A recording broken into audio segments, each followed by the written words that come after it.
Imagine being born into one of Europe's most powerful royal families, destined to inherit a legacy admired around the world.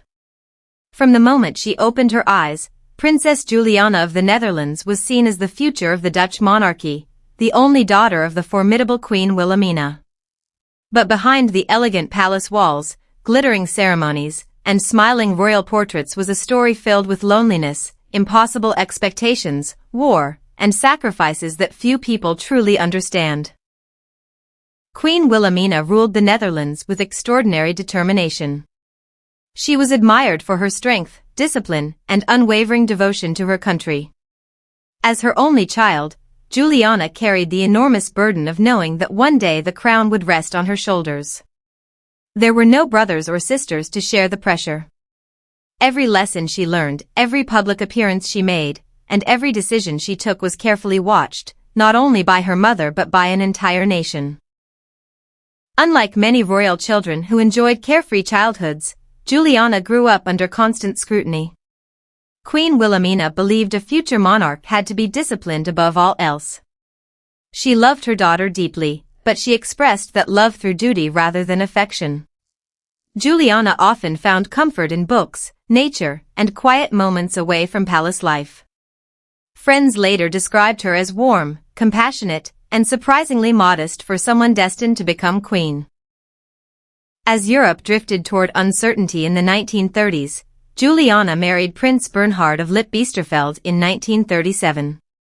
Their royal wedding was celebrated across the Netherlands with great excitement. For many Dutch citizens, the ceremony represented hope for the future. Soon afterward, the couple welcomed daughters, ensuring the continuation of the House of Orange. It appeared that Juliana's life was following the fairy tale path everyone had imagined. Then everything changed. In May 1940, Nazi Germany invaded the Netherlands.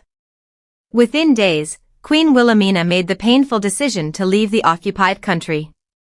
Along with Juliana and her young daughters, the royal family escaped to Britain. But the separation did not end there.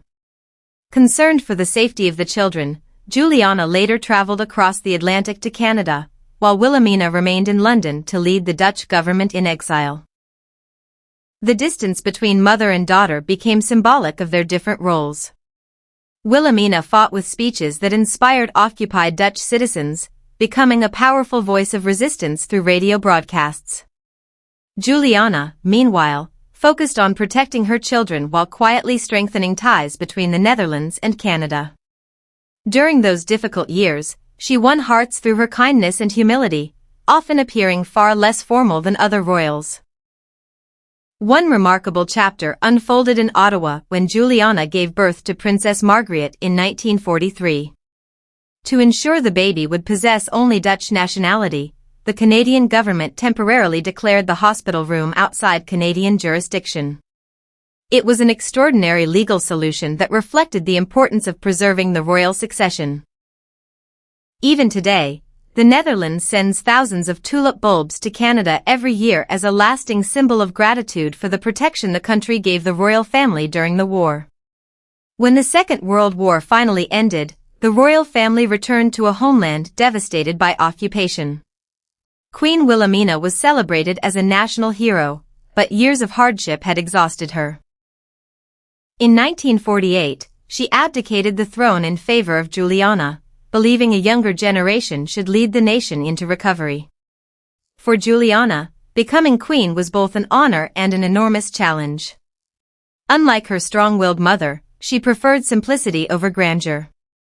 She was often seen riding a bicycle, speaking directly with ordinary citizens, and avoiding unnecessary royal ceremony.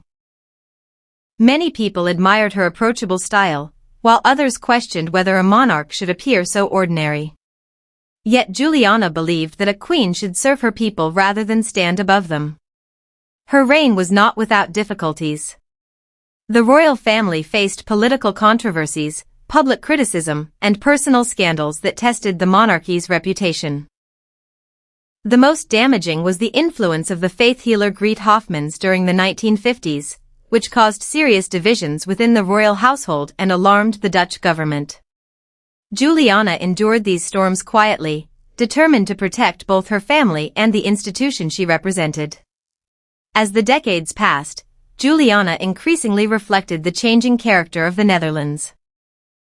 She supported humanitarian causes, showed compassion toward refugees, and displayed a genuine concern for ordinary people. Though she lacked her mother's commanding authority, many believed she possessed something equally valuable, an ability to connect with people through empathy and sincerity. In 1980, after 32 years on the throne, Juliana chose to abdicate in favor of her eldest daughter, Beatrix, following the tradition established by her mother.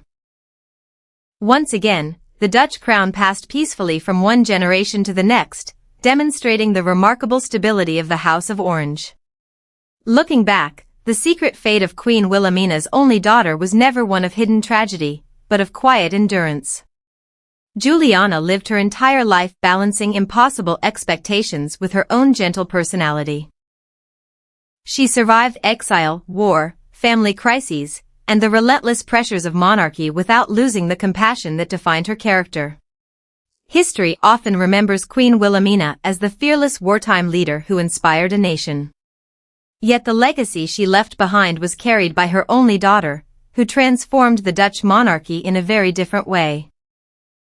Not through commanding speeches or displays of strength, but through humility, kindness, and an unwavering belief that even a queen should never forget the people she serves. In the end, Juliana proved that true greatness is not always measured by power. Sometimes, it is measured by quiet courage that lasts a lifetime.